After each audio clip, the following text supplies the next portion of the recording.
வாழ்க வளமுடன். ஓம் நமச்சிவாய. அனைத்து தமிழ் உள்ளங்களுக்கும் வணக்கம். 12 ஆண்டுகளுக்கு பிறகு நடக்கும் குரு வக்ர பெயர்ச்சி.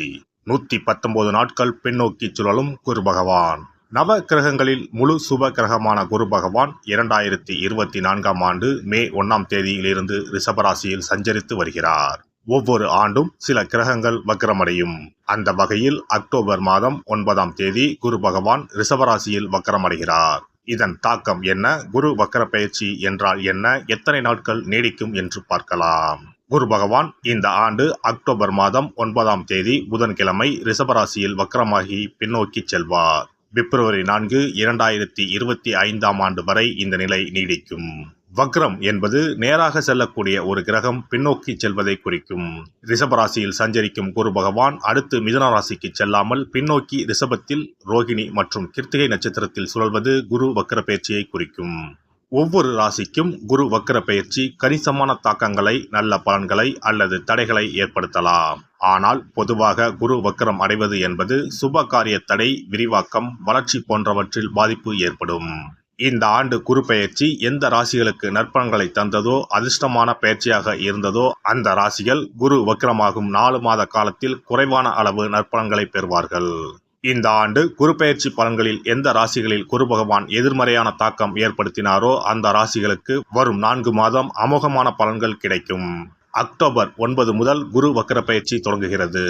நவம்பர் 15 வரை சனி வக்ர பயிற்சி நீடிக்கிறது. கிட்டத்தட்ட 40 நாட்கள் 2 முக்கியமான கிரகங்கள் வக்கிரமாக சஞ்சரிக்கிறது. இது ஒரு சில ராசிகளுக்கு அபரிமிதமான நற்பலன்களை, அதிர்ஷ்டத்தை வாரி வழங்கும். பொதுவாக குரு பகவான் இருக்கும் இடத்தை விட பார்க்கும் இடங்கள் சுப பலன்களை பெறும். குரு பகவான் ரிஷபராசியில் இருந்து 5ஆம் பார்வையாக கன்னி ராசியையும், 7ஆம் பார்வையாக விருச்சிக ராசியையும், 9ஆம் பார்வையாக மகர ராசியையும் பார்க்கிறார். வக்ரமடைந்த குரு பார்வையால் சில ராசிக்காரர்கள் ராஜாதி ராஜ யோகம் பெறப்போகின்றனர். இனி இந்த வக்ர பெயர்ச்சியால் உங்கள் ராசிக்கான சுப பலன் என்ன என்பதனையும், அசுப பலன் ஏற்படுமாயின் ராசிக்காரர்கள் செய்ய வேண்டிய பரிகாரம் என்ன, வழிபட வேண்டிய தெய்வம் யார் என்பதனை பற்றியும் விரிவாக காண்போம். உங்கள் வாழ்வில் வளமும் நலமும் செல்வ செழிப்பும் பெற்று வாழ்வில் உயரிய நிலையை அடைய எல்லாம் வல்ல எம்பெருமானை வேண்டி விரும்பி கேட்டுக்கொள்கிறேன். சிம்ம ராசி அன்பர்களே, குரு பகவானின் இந்த வக்ர பெயர்ச்சி காலத்தில் உடல் ஆரோக்கியத்தில் இருந்து வந்த தொய்வு நிலை படிப்படியாக மறையும். இதனால் மருத்துவ செலவுகள் குறையும். சிலருக்கு சகோதர வகையில் கூட எதிர்பார்த்த உதவிகள் கிடைக்கப்பெறும். பல நல்ல திருப்பங்கள் ஏற்பட வாய்ப்புகள் உள்ளது. எனினும் இந்த காலகட்டத்தில் அவசியம் நீங்கள் சனி பிரீத்தி செய்து கொள்ளுங்கள். காரணம், இந்த காலகட்டத்தில் ஒரு புறம் குரு அருள் திருவருள் புரிந்தாலும் மறுபக்கம் அஷ்டம சனியின் தாக்கம் உங்களை அதிகளவில் சோதிக்க இடம் உண்டு. அதனால் முடிந்தவரையில் பேச்சில் அதிக நிதானத்தை கடைபிடியுங்கள். வார்த்தையை விட்டுவிட்டு வருந்தாதீர்கள். தேய்பிறை அஷ்டமியில் பைரவ வழிபாடு உங்களுக்கு நன்மையை தரும். சிலருக்கு பிள்ளைகள் வழியில் சின்ன சின்ன கவலைகள் வந்து போகலாம். அதே சமயத்தில் சனியின் மோசமான தாக்கத்தை குரு அருள் பல விதங்களில் இந்த காலகட்டத்தில் குறிப்பாக ஈடுகட்டும். பொருளாதாரம் ஏற்ற இறக்கமாக காணப்பட்டாலும் கூட திடீர் தன வரவு உங்களை மகிழ்ச்சி கடலில் ஆழ்த்தும். எதிர்பாராத இடத்தில் இருந்து கூட சிலருக்கு உதவிகள் கிடைக்கப்பெறும். திருமணம் போன்ற சுபகாரிய பேச்சு வார்த்தைகள் அலைச்சலை தந்தாலும் கூட இறுதியில் எல்லாம் நல்லபடியாக நடந்தேறும். அதனால் கவலைப்பட தேவையில்லை. பண விஷயங்களில் மட்டும் கூடுதல் கவனத்துடன் இருங்கள். திடீர் செலவுகள் ஏற்படும். உணவு விஷயத்தில் கூடுதல் கட்டுப்பாடுடன் இருந்து கொள்ளுங்கள். விலங்குகள் இருக்கும் இடத்தில் கூடுதல் கவனத்துடன் இருந்து கொள்ளுங்கள். முடிந்த வரையில் பிறருக்கு கடன் கொடுப்பதை தவிருங்கள். யாருக்கும் ஜாமீன் போடாதீர்கள். புதிதாக அறிமுகமாகும் நபர்களிடத்தில் கூடுதல் கவனம் தேவை.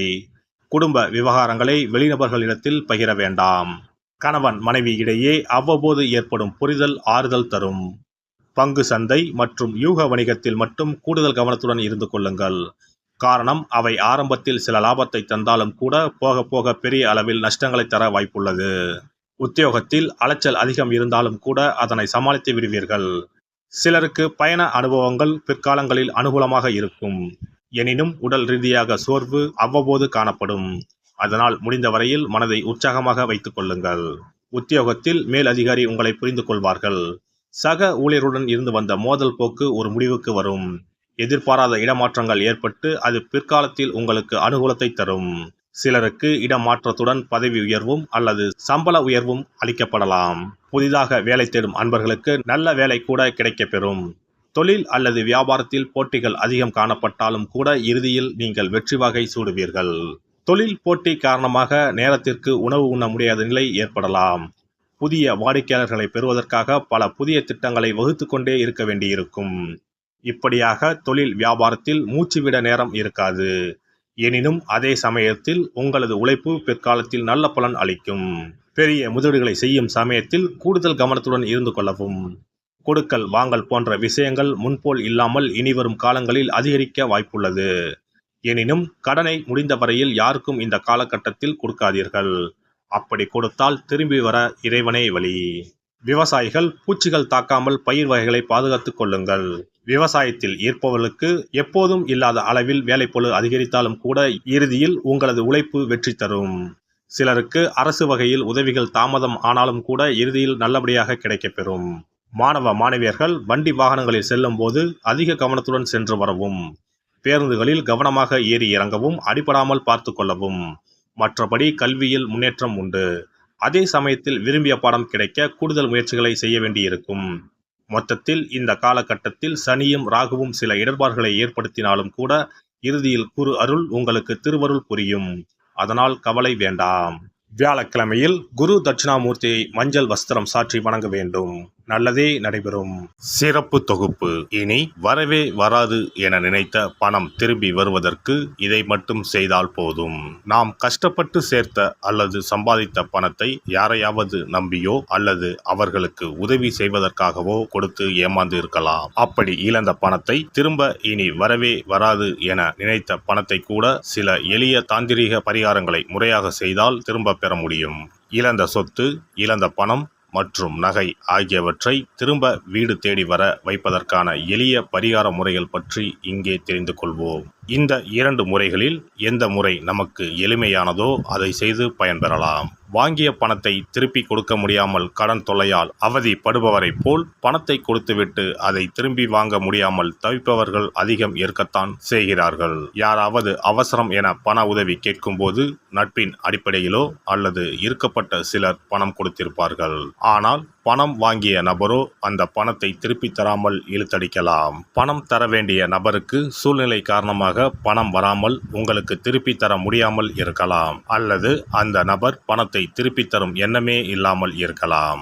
நீங்களும் பல முறை பணத்தை கேட்டு சலித்துவிட்டு இனி அந்த பணம் நமக்கு வரவே வராது என நினைத்து பணத்தை திருப்பி வாங்குவதற்கான முயற்சியை கூட கைவிட்டிருக்கலாம். இப்படி கொடுத்த பணம் திரும்பி வரவே வராது என நினைத்த பணத்தை உங்களிடம் பணம் வாங்கிய நபரே மனம் மாறி அவராக வந்து உங்களிடம் திருப்பி தருவதற்கு சில எளிய முறைகளை வீட்டிலேயே செய்தால் போதும்.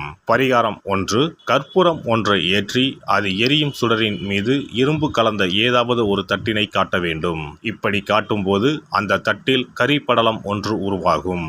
இந்த கரியை உங்களின் வலதுபுற நடுவிரலில் எடுத்து ஒரு தெளிவான வெள்ளை காகிதத்தில் உங்களுக்கு பணம் கொடுக்க வேண்டிய நபரின் பெயரை எழுதி கொள்ளுங்கள். பிறகு அந்த பேப்பரை சிறியதாக மடித்து உள்ளங்கையில் வைத்துக்கொண்டு உங்களுக்கு பணம் கொடுக்க வேண்டிய அந்த நபரின் முகத்தை மனதில் நினைத்து கொண்டு அவர் உங்களுக்கு பணம் கொடுத்து விட்டதாகவும் உங்களுக்கு வரவேண்டிய பணம் அனைத்தும் வந்துவிட்டதாகவும் நினைத்து கொள்ளுங்கள். அந்த நபரின் பெயர் எழுதிய காகிதத்தை வீட்டின் பூஜை அறையில் வைத்து விடுங்கள். பிறகு அதை ஆற்றில் போட்டு விடலாம். பரிகாரம் 2. ஒரு சிறிய கிண்ணத்தில் மஞ்சளை தண்ணீர் கரைத்து எடுத்துக்கொள்ளுங்கள்.